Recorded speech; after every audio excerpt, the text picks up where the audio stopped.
Good morning, students. I hope you all are doing very well, very great. आप सभी बहुत अच्छे से हैं, सेफ हैं। तो आज हम करेंगे वर्कशीट नंबर 16। तो जैसा कि मैंने हमेशा आपको वर्कशीट में बताया है, सबसे पहले आप name of the student, name of the class teacher, ये सब लिखेंगे। अब हम पढ़ते हैं कि आगे इसमें क्या दिया हुआ है।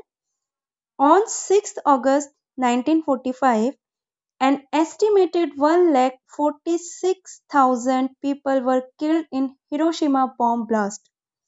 हिरोशिमा बॉम्ब ब्लास्ट जो कि कब हुआ था? 6 अगस्त 1945। कब हुआ था? 6 अगस्त 1945। और उस बॉम्ब ब्लास्ट में जो हिरोशिमा में हुआ था उसमें एस्टिमेटेड मतलब अंदाजन अनुमान लगाया जा रहा है that 1,46,000 people were killed in Hiroshima bomb blast. Approximately 39,000 people were affected and 80,000 people died in the second atomic blast in Nagasaki. Nagasaki जो कि कहाँ है? जापान में on 9th of August 1945. तो इट मीन्स जापान में दोनों शहर जो है नागासाकी और हिरोशिमा दोनों शहर जापान में है और दोनों शहरों में अलग अलग डेट में बॉम्ब ब्लास्ट हुआ था। हिरोशिमा में 6th of August 1945 में हुआ था और नागासाकी में 9th of August 1945 में हुआ था। और 1945 में क्या हुआ था? हमारा जो सेकेंड वर्ल्ड वॉर है वो एंड हुआ था। और सेकेंड वर्ल्ड वॉर हमारा कब से कब तक चला था? 1939 से लेकर 1945। इट मीन्स जो सेकेंड वर्ल्ड वॉर का एंड हुआ था वो इन दोनों सिटी, जापान की ये जो सिटी है हिरोशिमा और नागासाकी, इन पे बॉम्ब गिरने के बाद ही इस सेकेंड वर्ल्ड वॉर का एंड हुआ था। और ये जो बॉम्ब ब्लास्ट किया था ये क्या था? यूनाइटेड स्टेट्स ऑफ अमेरिका ने। तो इस बॉम्ब ब्लास्ट में अराउंड 90% ऑफ जापान पॉपुलेशन, देखो कितना कितना ज्यादा डिस्ट्रक्शन हुआ था। 90% of Japan population wiped out. It means बिल्कुल साफ हो गई थी, खत्म हो गई थी 90% ऑफ जापान पॉपुलेशन। तो वो जो बॉम्ब ब्लास्ट था वो इतना खतरनाक था कि केवल सेम डे पे नहीं, मतलब 6 अगस्त या 9th ऑफ अगस्त को ही नहीं हुआ था ये जो डिस्ट्रक्शन हुआ था, उसके बाद भी 3-4 महीने के बाद भी लोग मरते रहे क्योंकि उस बॉम्ब ब्लास्ट में जो लोग इंजर्ड हुए थे तो बहुत ही कम ऐसे लोग थे जो कि सरवाइव कर पाए थे। अधिकतर सभी लोग जो कि बॉम्ब ब्लास्ट से अफेक्ट हुए थे, इंजर्ड हुए थे, अधिकतर सभी लोग उसमें मर गए थे। सिंस देन, तब से, सिंस देन जब हमें यूज करना होता है तब से, तो उसके लिए हम वर्ड यूज करते हैं सिंस देन। और यहाँ पे मैं आपको एक चीज और बता देती हूँ ग्रामर की। जब हम कॉमा यूज करते हैं, कॉमा जो कि एक पंक्चुएशन मार्क है, कॉमा का मतलब है हमें बहुत स्लाइड पॉज वहां पे लेना है।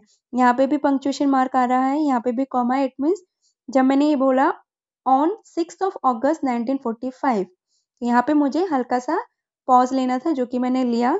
On 6th of August 1945, an estimated 1,46,000 people were killed in the Hiroshima bomb blast. तो ये जो पंक्चुएशन मार्क्स होते हैं ये बहुत ज़्यादा इम्पोर्टेंट होते हैं। कॉमा का मतलब होता है कि हमें हल्का सा पॉज लेना है। फुल स्टॉप का मतलब होता है कि हमें थोड़ा ज़्यादा पॉज लेना है। तो इस चीज को आप रीडिंग करते समय ध्यान रखें, इवन राइटिंग करते समय भी इस चीज को ध्यान रखें। तो तब से since then this day is observed as Hiroshima day all over the world. All over the world it means पूरे विश्व में।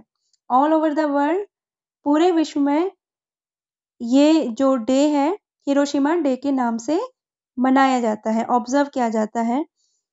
Wars caused a lot of destruction. जो वॉर्स होते हैं, युद्ध होते हैं, they cause a lot of destruction. इनकी वजह से क्या होता है? बहुत ज्यादा डिस्ट्रक्शन होता है। इट मीन्स तबाही होती है, विनाश होता है।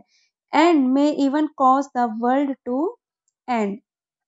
और इन वॉर्स से क्या होगा? वर्ल्ड भी खत्म हो सकता है। अब देखो जापान में ही देख लो, ये जो 2 बॉम्ब ब्लास्ट हुए थे उससे 90% of Japan population wiped out हो गई थी।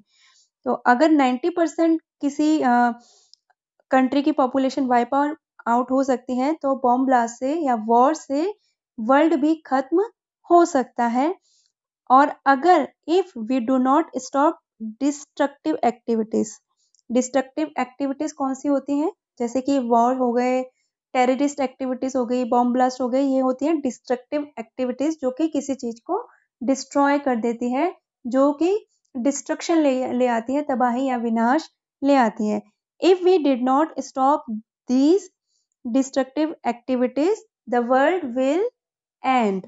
तो हमें ये डिस्ट्रक्टिव एक्टिविटीज रोकनी होगी। अब इसमें आप सोच रहे होंगे कि हम इस वर्कशीट में हिरोशिमा नागासाकी के बारे में क्यों पढ़ रहे हैं, वॉर के बारे में क्यों पढ़ रहे हैं।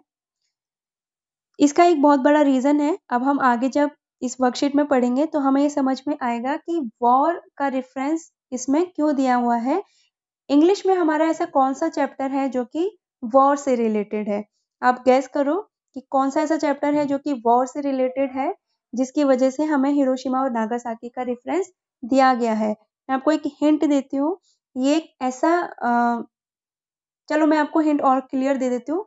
ये एक ऐसी पोम है जिसको हम पढ़ चुके हैं और वो वॉर से, डिस्ट्रक्शन से वो रिलेटेड है, इसलिए हमें वॉर का रेफरेंस दिया गया है, डिस्ट्रक्शन का रेफरेंस दिया गया है। तो इसमें अब जब हम आगे पढ़ेंगे तो हमें ये समझ में आएगा कि ये हमें क्यों दिया गया था, क्यों बताया गया था। अब हम आगे बढ़ते हैं वर्कशीट की तरफ।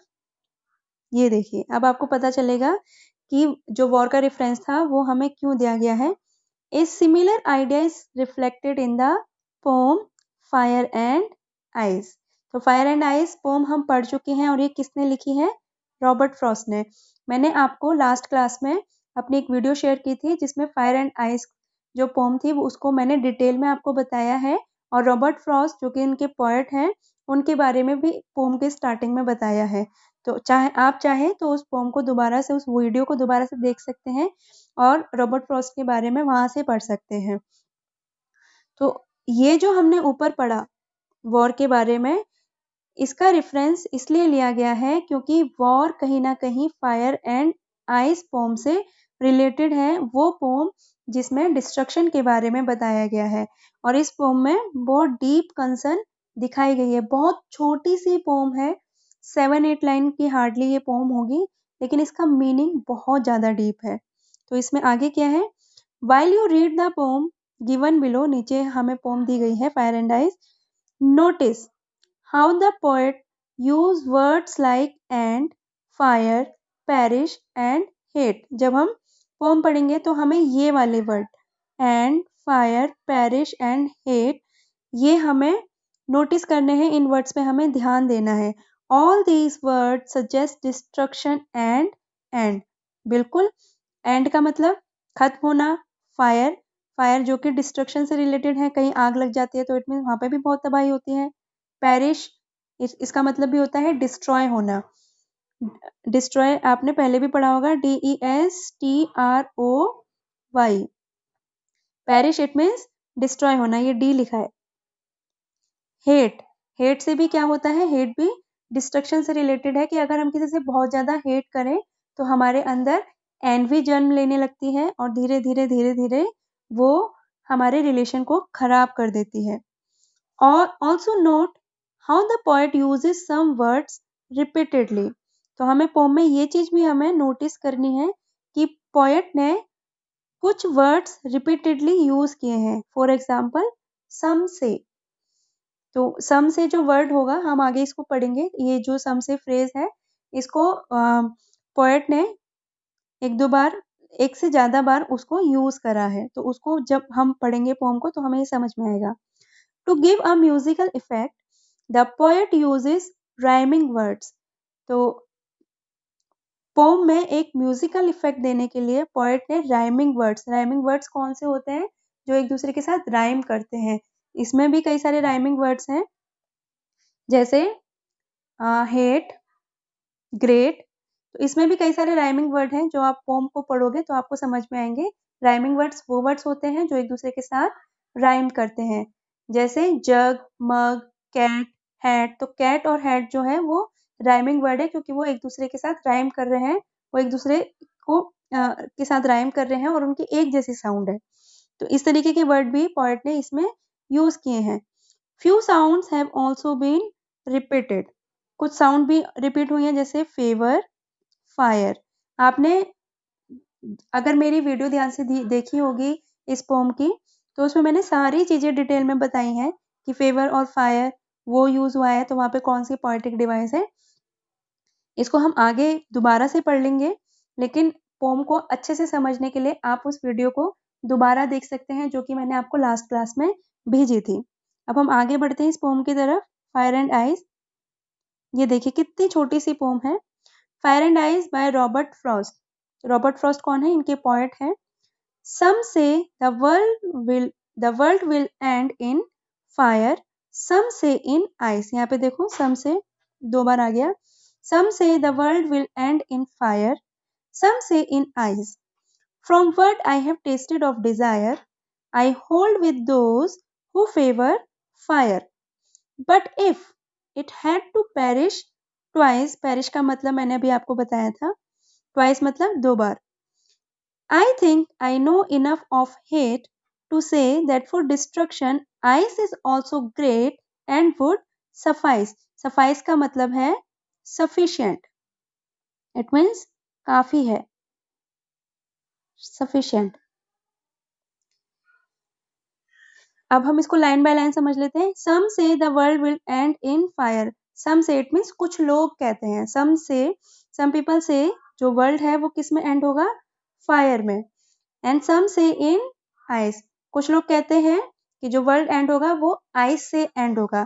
अब यहाँ पे देखो, हम वंडर कर रहे होंगे कि फायर मतलब पूरे वर्ल्ड में क्या आग लग जाएगी, या जो पूरा वर्ल्ड है वो आइस से डिस्ट्रॉय हो जाएगा, तो वो कैसे पॉसिबल है? यहाँ पे जो फायर एंड आइस वर्ल्ड है वो सिंबॉलिक है। फायर का यहाँ पे मतलब है, फायर कौन से सिंबल के लिए यहाँ पे स्टैंड हो रहा है? फायर है यहाँ पे डिजायर।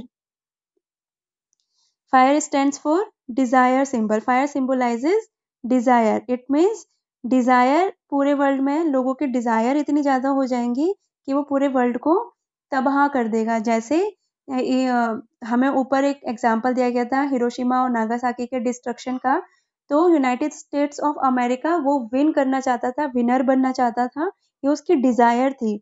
तो उस डिजायर के चलते उसने हिरोशिमा और नागासाकी दोनों सिटी को डिस्ट्रॉय कर दिया, उस पर बॉम्ब गिर दिया और वो दोनों सिटी पूरी तरीके से डिस्ट्रॉय हो गई। आज भी वो सिटी डेवलप नहीं हो पाई है। तो डिजायर जो है, डिजायर जब बहुत ज्यादा होती है तो वो हीट पैदा करती है। हीट इट मीन्स इतनी हीट पैदा करती है कि पूरा जो वर्ल्ड है वो खत्म कर देती है। डिजायर जो कि हमने अक्सर सुना होगा कि बहुत ज्यादा इच्छाएं रखना भी बहुत ज्यादा हानिकारक होता है। तो इतनी ज्यादा जब डिजायर हो जाएंगी कि लोगों को तबाह कर दे, खत्म कर दे, उससे जो वर्ल्ड है वो डिस्ट्रॉय हो जाएगा। सम से इन आइस, तो यहाँ पे आइस किसको सिंबलाइज कर रही है? Ice symbolises hate.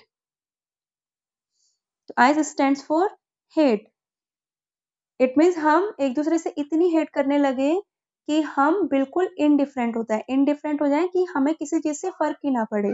For example कि अगर हमारे सामने कोई बहुत ज्यादा परेशान है, कोई बहुत ज्यादा दुखी है, लेकिन हमें हमारे मन में इतनी ज्यादा हेट है कि हमें फर्क ही नहीं पड़ रहा, हम बहुत ज्यादा इनडिफरेंट हो गए हैं, तो वो भी सफिशिएंट है पूरे वर्ल्ड को खत्म करने के लिए। तो इन दो लाइन का मतलब यही है कि सम से the world will and in fire, जो वर्ल्ड है वो फायर इट मीन्स डिजायर से खत्म होगा। सम से इन आइस, और कुछ लोग क्या कहते हैं कि जो वर्ल्ड है वो आइस इट मीन्स हेट से ही खत्म हो जाएगा, फायर की जरूरत नहीं है। अब पॉइंट अपना ओपिनियन दे रहे हैं कि उनका क्या मानना है।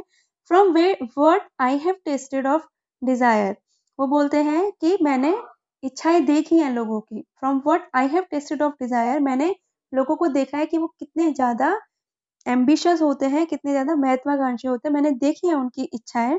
I hold with those who favour fire, तो मैं उनको फेवर करूंगा जो कि ये मानते हैं that the world will and in fire, क्योंकि मैंने लोगों की डिजायर देखी है और उन डिजायर से लोगों के घर, शहर, देश सब तबाह हो जाते हैं। तो डिजायर ही काफी है पूरे वर्ल्ड को खत्म करने के लिए। अब आगे पॉइंट बोलते हैं, but if it had to perish twice कि जो वर्ल्ड है, यहाँ पे जो इट है वो किसके लिए यूज हुआ है? वर्ल्ड के लिए। But if it had to perish twice, it means ये जो वर्ल्ड है अगर इसको 2 बार पेरिश होना है, 2 बार डिस्ट्रॉय होना है, तो एक बार तो वो फायर से डिस्ट्रॉय हो सकता है, इट मीन्स डिजायर से खत्म हो सकता है, लेकिन अगर ये 2 बार डिस्ट्रॉय होगा, I think I know enough of hate, वो बोलते हैं कि मैं इतना एक्सपीरियंस्ड हूँ कि मैं लोगों की नफरत को भी बहुत अच्छे से जानता हूँ। I know enough of hate to say that for destruction ice is also great and would suffice. तो डिस्ट्रक्शन के लिए ice it means hate, ice ही ग्रेट है, काफी है, सफिशिएंट है पूरे वर्ल्ड को खत्म करने के लिए। अब हमें ऊपर ये बोला था कि इसमें कुछ वर्ड हैं जिन पे हमें कुछ वर्ड्स हैं जिन पे हमें ध्यान देना है, जो कि बार बार रिपीट हुए हैं। तो ये है सम से, तो यहाँ पे रिपीटिशन हो रही है इन वर्ड्स की। आप मेरी वीडियो को जो मेरी पोम की वीडियो थी जो मैंने लास्ट क्लास में भेजी थी उसको आप दोबारा देखेंगे तो उसमें मैंने पूरी पोएटिक डिवाइस आपको बताई है। तो पोएटिक डिवाइस आपको उस वीडियो को देख के समझ में आ जाएगी। इसमें मैं पोएटिक डिवाइस डिस्कस नहीं करूंगी क्योंकि आप उसको खुद देखिए, खुद समझिए, तो आपकी बेहतर समझ इसमें बन पाएगी। अब इसमें ये देखिए फायर, डिजायर, फायर, तो ये तीनों वर्ड यहाँ पे राइम कर रहे हैं। तो यहाँ पे राइम स्कीम भी है ए। और ये देखो आइस, ट्वाइस, फिर से आइस यूज हुआ है और सफाइस। अब हमने फायर और डिजायर यूज कर लिया, इट मीन्स एक अल्फाबेट हमने यूज कर लिया और ए के बाद आता है बी, तो यहाँ पे हम इनको देंगे बी। उसके बाद है hate, hate rhymes with great, इसको हम देंगे सी। तो यहाँ पे राइम स्कीम क्या हो जाएगी? ए बी, देखो A B A, sorry A B C, B C और बी। आई एम रिपीटिंग कि आप पोम को बहुत अच्छे से समझने के लिए, पोएटिक डिवाइसेस को समझने के लिए मैंने सारी पोएटिक डिवाइस उस वीडियो में बताई है। उस वीडियो को दोबारा देखना, और आप चाहें तो मैं दोबारा से शेयर कर दूंगी इस वीडियो को हमारी क्लास में। तो उस वीडियो को देखने के बाद आपको ये पूरी पोम समझ में आ जाएगी। अब नीचे कुछ क्वेश्चंस दिए गए हैं जो कि इस पोम पे बेस्ड हैं, उनके आंसर मैं आपको नहीं बताऊंगी, वो आंसर आपको खुद इसमें ढूंढने पड़ेंगे। और मैंने आपको पोम इस तरीके से पढ़ा दी है कि आप इनके आंसर खुद ढूंढ सकते हैं। फर्स्ट क्वेश्चन है name of the poet of the given poem. तो पोएट का नाम मैंने 2-3 बार बोला है, आप उसका आंसर ढूंढेंगे। पिक आउट इट मीन्स ढूंढो या निकालो, pick out 2 pairs of rhyming words from the poem, मैंने इसमें राइमिंग वर्ड्स भी बताए। तो आपको 2 पेयर्स, 2 राइमिंग वर्ड नहीं निकालने, 2 पेयर्स आपको राइमिंग वर्ड्स के 2 पेयर्स निकालने हैं। वो आप निकालोगे कि कौन से ऐसे राइमिंग वर्ड्स हैं, कौन से ऐसे पेयर्स हैं जिसमें राइमिंग वर्ड्स आपको मिलेंगे। Some in the line 1 refers to, तो यहाँ पे जो सम है वो किसके लिए यूज हुआ है? एनीवन के लिए या सम ह्यूमन बीइंग के लिए? तो आपको ऑप्शन दिया गया है, दोनों में से एक ऑप्शन आपको लिखना है। Fire in title, fire and ice हमारी पोम का टाइटल है, तो इसमें जो फायर है वो किसके लिए यूज हुआ है? हेट्रेड के लिए या लव के लिए? बहुत इजी क्वेश्चन है, इसको भी आप कर लोगे। Who is I in line 4, तो लाइन 4 में आई कौन है? लाइन 4 में ये देखो आई इसमें कौन है? आप जब पोम को दोबारा से पढ़ोगे या इसी वीडियो को दोबारा से देखोगे तो आपको समझ में आ जाएगा कि इसमें आई कौन है। In favour fire the poetic device used is, in favour fire इसमें कौन सी पोएटिक डिवाइस यूज हुई है? इसके लिए आप मेरी लास्ट वीडियो देखना, उसमें समझ में आ जाएगा कौन सी पोएटिक डिवाइस है। और अगर आपने देखी है ध्यान से तो इसका आंसर आपको पता होगा। द वर्ड पेरिश, पेरिश का मीनिंग मैंने अभी आपको बताया था, उसमें देखना पेरिश का मतलब क्या है। द वर्ड सफाइस, सफाइस का मीनिंग क्या है वो भी मैंने आपको बताया था, उसको भी आपको लिखना है। In brief right the main idea expressed by the poet, तो पोएट जो मेन आइडिया इसमें बताना चाहता है, आपको इस पोम का मेन आइडिया लिखना है। और मेन आइडिया मैंने आपको जो वीडियो थी पोम की उसमें बताया हुआ है, आप उसमें से भी देख के लिख सकते हो और आप अपने आप भी लिख सकते हो। तो इस पोम में जो मेन आइडिया है जिसके बारे में पोएट बात कर रहा है उसके बारे में आपको लिखना है। इट मीन्स आपको पोम का मेन आइडिया, मेन थीम लिखनी है। What is message of the pome? तो इस पोम का what is message of this pome, तो इस पोम का मैसेज क्या है वो आपको लिखना है। सारे क्वेश्चंस बहुत सिंपल हैं। ये दोनों क्वेश्चन नंबर 9 एंड 10 ये दोनों ऐसे क्वेश्चन हैं जो आपको खुद अटेम्प्ट करने हैं। आप थोड़ा गूगल की हेल्प लीजिए, वीडियो देखिए, वीडियो में से भी आपको मिल जाएगा। तो इन दोनों के आंसर भी आप इजीली लिख सकते हो, लेकिन आपको बहुत बड़े आंसर नहीं लिखने हैं। इन दोनों का आंसर आपको 30 टू 40 वर्ड में लिखना है। तो इस काम को कंप्लीट करके आप मुझे नेक्स्ट क्लास में दिखाएंगे। Till then, good bye.